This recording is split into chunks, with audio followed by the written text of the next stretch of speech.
Hello and welcome to our assignment 18 presentation on promote health promotion. So there's promoting health, there's different types of models. So health promotion is the promotion or health promotion is the process of empowering and enabling individuals to take control of their own health with the aim of ultimately improving it.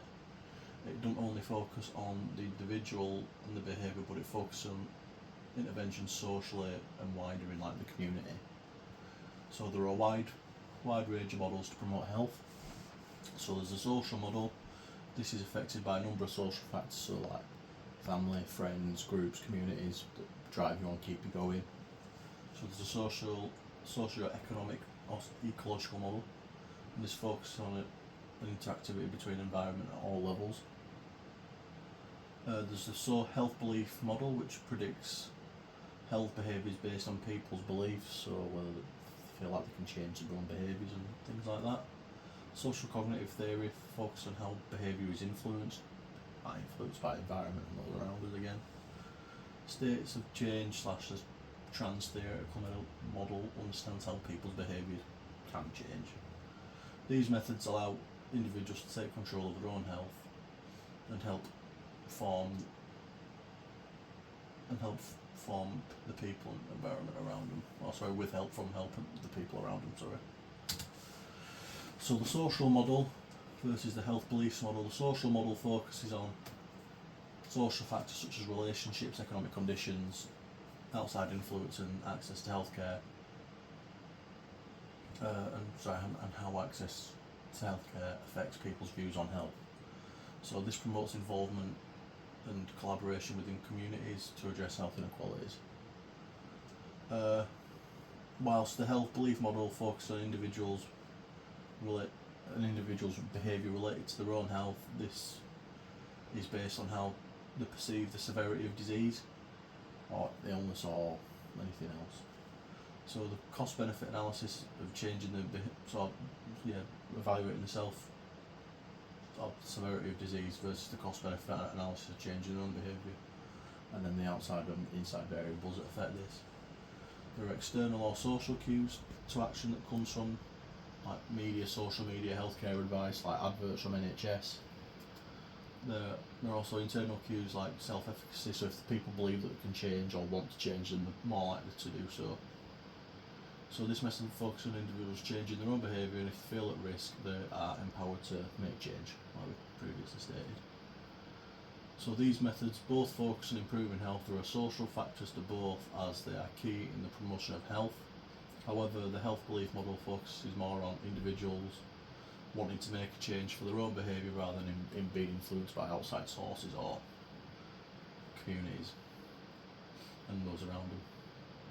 They both have some focus on economic factors and how they affect individuals' health. So evaluating the effectiveness of the social model versus the health belief model. So the social approach focuses on the community approach to promoting health. Promoting good health through groups allows more people and people from different groups to be influenced. So this can lead to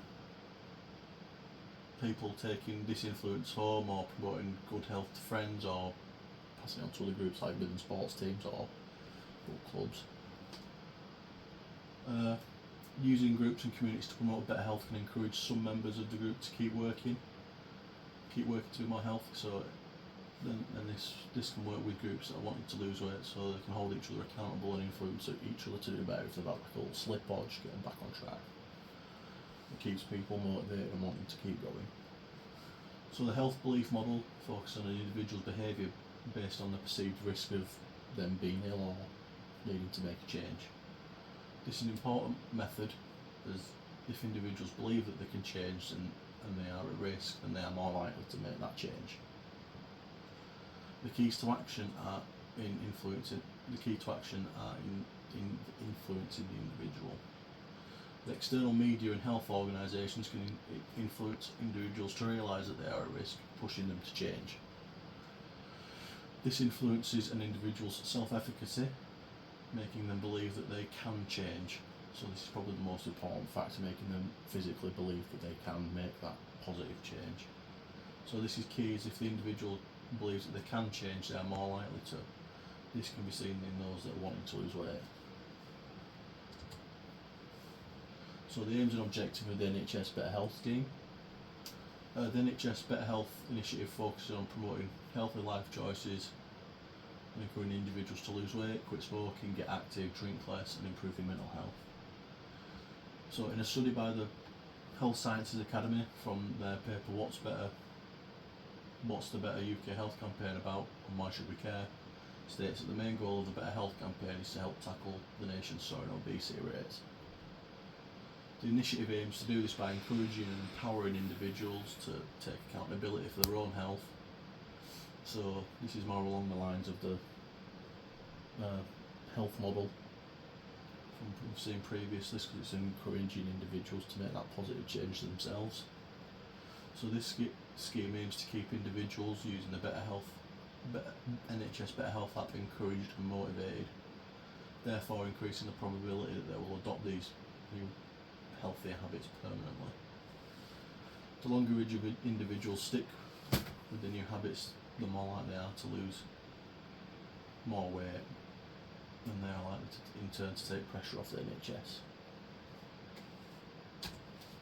So an evaluation of the Better Health Scheme. So some individuals found that the nationwide campaign formed camaraderie and motivation in communities and groups online especially, and then encouraging members to continue with the healthy changes that they've made. The formation of groups and communities suggests a positive outcome for all those involved. So if you're in an online group with people that have started as well, so you know what they're going through, so you can support each other and vice versa. However, some individuals describe the initiative as fatphobic, because the initiative portrays overweight individuals as people who are lazy and just unwilling to exercise. However, this is not always the case. The restriction of calorie consumption is a one-size-fits-all approach that doesn't work for all. This particularly affected those with eating disorders, as they already restrict calories anyway, and if they're already only meant to have so many, they'll go way under that.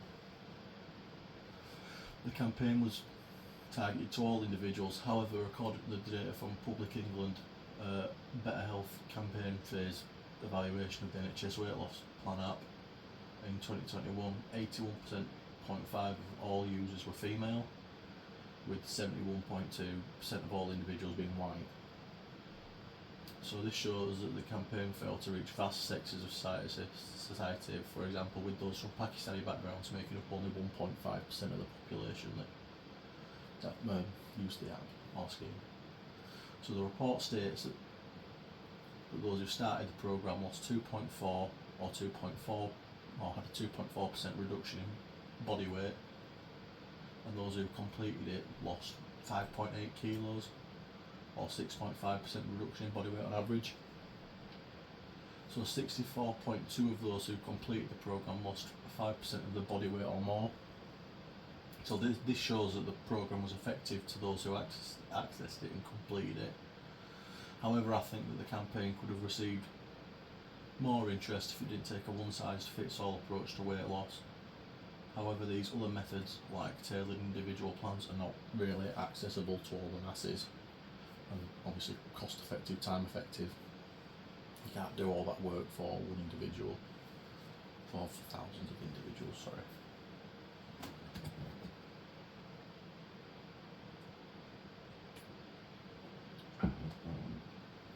So the NHS and how it's contributes to public health in the UK. So the National Health Service was formed in 1948 in post-war Britain as part of the new welfare state. The NHS is the world's leading state-funded healthcare service, providing free healthcare to all UK citizens. The NHS provides care from birth to end of life. The NHS has increased life expectancy for UK citizens dramatically, and according to the BBC, the history of the NHS, published in 2018, people are now living on average 13 years longer. This is largely due to the accessible nature of the NHS and the high quality of care that they provide. So over 60-70 years, that's a significant lifespan increase. So the same report also highlights that infant mortality has dropped significantly as well since the inception of the NHS. So it's dropped from 36 deaths in 1,000 births in 1948 to now 3.9 in 1,000 births in 2016. So this is a significant shift due to changes in birthing habits. As a pre-NHS, many births took place at the home without access to proper medical care. So now if you're in a hospital, midwives are there, they're trained, they can help save your baby if there's something wrong or something might be amiss on the day. So the NHS aims to engage and empower communities to take accountability for their own health through schemes like the Better Health scheme, which we've seen previously. So the NHS has fundamentally improved healthcare in the UK, as people are now leading longer, healthier lives with a better quality of life. So that's down to the accessibility of the NHS, like GPs, routine surgeries, improving lifespans for heart, stents, operations, anything really that would have killed you but is now being prevented. It's all free on the NHS, so it's now extended people's quality of life, which is a real significant impact on the UK's health. So that brings to the end of my presentation. So these are some of the references and the sources I've read. Thank you for watching.